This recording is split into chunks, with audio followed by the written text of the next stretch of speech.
শুধু দর্শক বন্ধু, আপনারা দেখছেন একে নিউজ বাংলা। এই মুহূর্তে উপস্থিত হয়েছি কলকাতা হাইকোর্টে। অনেকে ভাবছেন ভুলে গেছে, অনেকে ভাবছেন যে আরজি কল আন্দোলনে এই চাপা পড়ে গেছে, কিন্তু কোনো কিছু চাপা পড়েনি। ঢোলাহাটের আবু সিদ্দিক 22 বছর তরতাজা যুবককে পিটিয়ে মেরেছে ঢোলা থানার এসআই রাজদীপ সরকার এবং ঢোলা থানার বড়বাবু মদত দিয়েছে মানস চ্যাটার্জি। কোনো আন্দোলন নেই তো মানুষ ভাবছে হয়তো ভুলে গেছে, কিন্তু ভোলেনি, মানুষ মনে রেখে দিয়েছে এবং বিচার ব্যবস্থার প্রক্রিয়া চলছে। ইতিমধ্যে ঢোলাহাটা থানার বড়বাবু তার ঘুম হারাম হতে চলেছে, কারণ আবু সিদ্দিকের যিনি আইনজীবী রয়েছে তার হাতে কিন্তু দ্বিতীয় ময়নাতদন্ত চলে এসেছে, যে নির্দেশ দিয়েছিল মাননীয় অমৃতা সিনহা। ইতিমধ্যে আপনারা জানেন যে বেঞ্চ বদল হয়েছে, এই আবু সিদ্দিকের মামলা কিন্তু এবার রাজশ্রী ভারতবর্ষ রেজলাসে চলছেন। আজকেও কিন্তু শুনানি ছিল। সব মিলিয়ে বিচার ব্যবস্থা কিন্তু চলছে, ধীরগতি হলেও চলছে। কি প্রক্রিয়া, কত দূরে এগিয়েছে এই মামলাটি, আমরা সমস্ত কিছু শুনে নেব। আবু সিদ্দিকের যিনি আইনজীবী রয়েছে, দুজন আইনজীবী রয়েছে, আমার তাদের কাছ থেকে বিষয়টা সম্পূর্ণ শুনি। ঢোলাহাটে আপনারা জানেন গতদিন ডাইরেকশন দিয়েছিল যে সিআইডি তারা রিপোর্ট ফাইল করবে তদন্তের অগ্রগতি নিয়ে। আর গতদিন আমাদের কাছে যে সেকেন্ড পোস্টমর্টম হয়েছিল সেই পোস্টমর্টমের রিপোর্টটা আমাদেরকে হ্যান্ড ওভার করেছে। এখন আজকে মামলা হওয়ার কথা, এখনো হয়নি, আমরা অপেক্ষায় আছি। সিআইডি তদন্ত আগের শুরু থেকেই করছে, যখন আমরা মামলা করেছি তখন থেকেই সিআইডি হাতে তুলে দেওয়া হয়েছে। প্রথম দিনেই সিআইডি তদন্ত করছে, আর তার রিপোর্টটা আজকে পেশ করার কথা ছিল। আমরা আমাদের এই সিআইডি তদন্ত করতে পারবে কি পারবে না এটা নিয়ে বাড়তি কি সাবমিশন আমরা করবো, এটা আগামী দিনে যখন হিয়ারিং হবে তখন আমরা করবো। আমরা দেখলাম যে অমৃতা সিনহার বেঞ্চে যখন কেসটা ছিল তখন লাশ তুলে পোস্টমর্টম করতে বললো, তারপরে রাজশ্রী ভারতবর্ষের বেঞ্চে মামলাটা সরিয়ে তারপর থেকে মানে কোনো রকম মামলার অগ্রগতি হচ্ছে। এখন পোস্টমর্টম রিপোর্ট যেহেতু আমাদেরকে হ্যান্ড ওভার করেছে, আমরা খুব স্বাভাবিকভাবেই পোস্টমর্টম যে ত্রুটি বিচ্যুতি আছে সেগুলো পরের দিন মামলার সময় আমরা তুলে ধরবো। রাজ্যে আপনারা যে দেখতে পাচ্ছেন যে তিলোত্তমা নিয়ে সেই জায়গা আমাদের রাজ্যের বড় বড় পুলিশ প্রশাসনকে সরিয়ে দেওয়া হয়েছে। সেই জায়গায় ঢোলাহাটের আবু সিদ্দিক যে মেরেছে থানার বড়বাবু এবং থানার একজন এসআই, কিন্তু এসআইকে সরিয়ে দেওয়া হলে থানার বড়বাবু কিন্তু এখনো সেই জায়গায় বহাল রয়েছে। এই বিষয় নিয়ে আমরা পরবর্তীতে যখন মামলা শুনানি হবে তখন আমরা নিশ্চয়ই এই প্রশ্ন তুলব। আর এটাও সত্যি কথা যে রাষ্ট্র ব্যবস্থার উপরে আদালত ভরসা রাখবে, এটা স্বাভাবিক। রাষ্ট্র ব্যবস্থার উপরে আদালত ভরসা রাখতে পারছে না, এটা অস্বাভাবিক।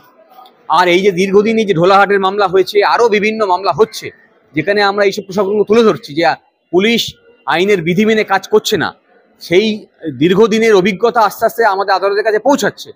ফলে সেই তার নিরিখে একটা সময় আসে যখন আদালত রাষ্ট্র ব্যবস্থার উপরে এই যে কাজকর্ম যেগুলো হচ্ছে, বেআইনি কাজ করছে, আইনে বিধি মেনে যারা করছে না, এগুলো নিয়ে প্রশ্ন তুলছে। ফলে এটা একটা নির্দিষ্ট প্রসেসের মধ্যে দিয়ে আগাচ্ছে। ফলে ঢোলাহাটের মামলা এখন পেন্ডিং আছে। ফলে আমরা আগামী দিনে যখন এই শুনানি হবে তখন এই প্রশ্ন আমরা নিঃসন্দেহে তুলব। ওরা প্রথমত বলেছিল যে জন্ডিস নিয়ে মারা গেছে, কিন্তু পোস্টমর্টম রিপোর্টে দেখা গেছে যে ধরনের মারধর করা হয়েছে তা পোস্টমর্টম রিপোর্টে খুব অ্যাপারেন্ট হয়ে আছে। ফলে এতে এই কথা রাজ্য পুলিশও স্বীকার করে নিচ্ছে এখন, সিআইডি, যে মারধর করা হয়েছে এবং তার মৃত্যুর কারণও তাই। এই পুলিশের হাতেই মারধর করা হয়েছে, মারা গেছে বলছেন, তো সেই পুলিশ তদন্ত করে আপনারা কতটা? সিআইডি তদন্ত করছে, রাজ্য পুলিশের এই শাখা করছে না।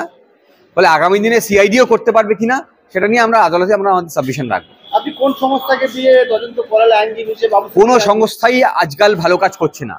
সিবিআই যেভাবে কাজ করছে তাতেও সাধারণ মানুষ সন্তুষ্ট নয়, সিআইডিও সন্তুষ্ট নয়। ফলে আদালতের তত্ত্বাবধানে নিরপেক্ষ অফিসারকে দিয়ে করতে হবে, এছাড়া আমরা আর কিছু বলতে পারছি না।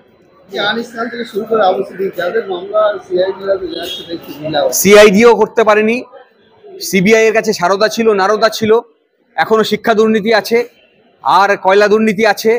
হ্যাঁ, সিবিআই আজও আমাদের রাজ্যের যে সেকেন্ড মুখ্যমন্ত্রী বলে যাকে দাবি করা হচ্ছে একটা অংশের মধ্যে থেকে, হ্যাঁ, সেই ব্যানার্জিকে ধরতে পারেনি। হ্যাঁ, ফলে সিবিআই এর কন্ডাক্ট নিয়েও যথেষ্ট প্রশ্ন আছে।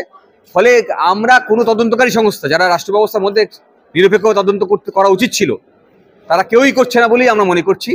ফলে আদালতকেই দেখতে হবে যে কিভাবে এই নিরপেক্ষতা এনশিওর করা যায়। আমরা দেখলাম যে কামধুনি থেকে শুরু করে ঢোলাহাট থেকে আনিস খান হাসখালি থেকে শুরু করে রাজ্যের আপত্তিকর ঘটনা ঘটে যাচ্ছে, কিন্তু বিচারের সুরাহা পাচ্ছে না। বিচারে সুরাহা তখন হবে যখন সাধারণ মানুষ রাস্তায় থাকবে।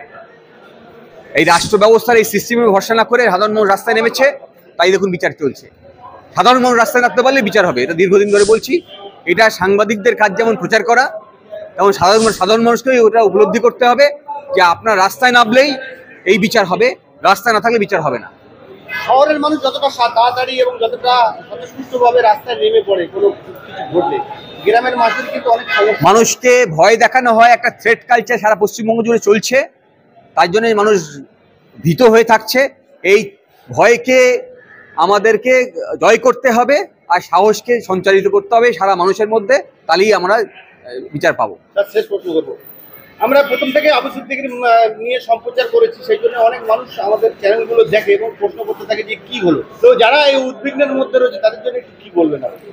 বার্তা দেব, আদালতে লড়াই আমরা করছি, আমরা শেষ পর্যন্ত লড়বো, কিন্তু আমরা একা লড়তে পারবো না। আপনাদেরকেও রাস্তায় নামতে হবে, আর অন্যায়কে অন্যায় বলতে হবে এবং সমস্বরে বলতে হবে, উচ্চস্বরে বলতে হবে, তাহলে দেখবেন বিচার পাওয়া যাবে। জাস্টিস ডিলেড জাস্টিস ডিনাইড, এটা একটা সেইং আছে, এটা একটা কথা আছে যে যদি ইনসাফের দেরি হয় তাহলে ইনসাফ আর হলো না। তো আবু সিদ্দিকের মতন এত বড় একটা আবু সিদ্দিককে যেভাবে মারা হয়েছে পুলিশের দ্বারা, পশ্চিমবঙ্গের মাননীয় মুখ্যমন্ত্রী, আমি মাননীয়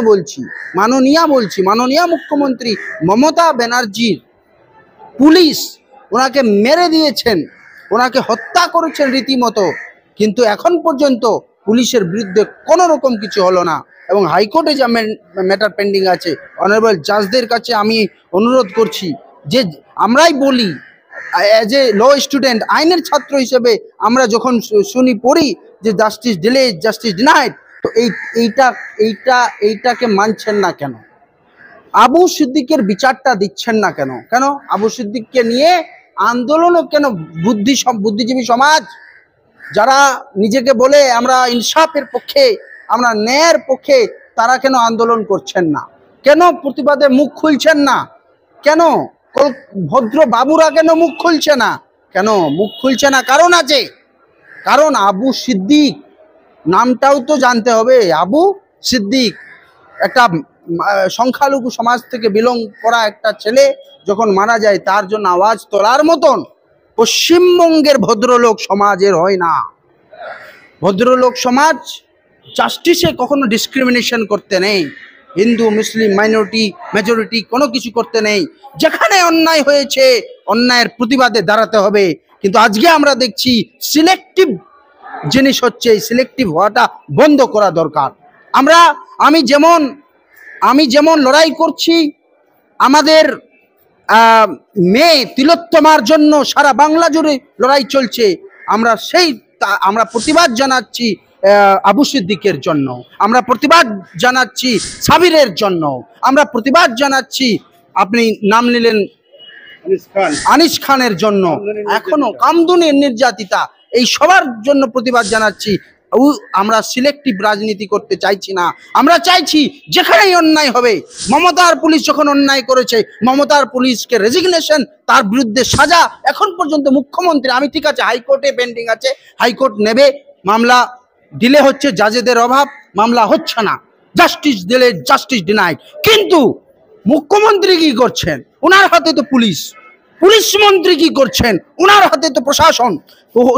উনি কেন কগনিজেন্স নিচ্ছেন না? উনি কোনো অ্যাকশন নিচ্ছেন না? উনি কেন সিআইডি ইনকোয়ারি করাচ্ছে না? উনি কেন সেই পুলিশের বিরুদ্ধে ব্যবস্থা নিচ্ছে না? যে পুলিশ একটা তাজা যুবককে শেষ করে দেয়, তার মা বাবার কান্নায় তাকে ভেসে যেতে হয়, সেই এখনকার পুলিশ। মুখ্যমন্ত্রীর লজ্জা করা উচিত যে এই ধরনের পুলিশকে রেখে দিয়েছে, ছেড়ে দিয়েছে, সারের মতো ছেড়ে দিয়েছে। কখনো হাইকোর্টের আইনজীবীদের উপর হামলা করছে, কখনো সাধারণ মানুষের উপর হামলা করছে। কখনো মনে আছে তো বারুইপুরের ঘটনা, এখনো টিল নাও ইনভেস্টিগেশন কমপ্লিট ভালো করে হয়নি। কে সাজা পাচ্ছে তার কোনো রিপোর্ট নাই, কেন নেই? এগুলোর জবাব কিন্তু মুখ্যমন্ত্রী মমতা ব্যানার্জিকে দিতে হবে। শুধুমাত্র সিলেক্টিভ রাজনীতি করলে হবে না, শুধুমাত্র রাজনীতি করলে হবে না, রাজনীতি করতে হবে ভালোর জন্য, রাজনীতি করতে হবে অন্যায়ের বিরুদ্ধের জন্য। উনিই তো বলেন মা মাটি মানুষ, তো মা মাটি মানুষের আওয়াজ কোথায়? এটা প্রশ্ন আমি রাখছি।